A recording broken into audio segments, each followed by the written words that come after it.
Hello guys, ayan. Ang ulam ngayon ay bangus na prito. Ayan o. Tapos ito naman, hipon.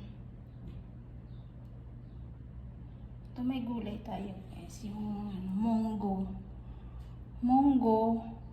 Kaso may chicken pa rin. Tutubuan na talaga kami ng pakpak nito guys. Ayan o. Ayan, nakita nyo? Gulay, pero may manok pa rin.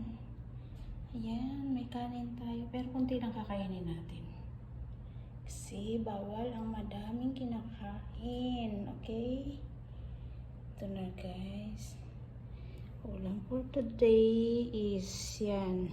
Pritong bangus. Pero hindi ako kumakain ng bangus ha. Ito, hindi ako kumakain. Si Ate Jean lang kakain yan. Ito lang sa akin. At saka yan, munggo. Yan na guys. Thank you.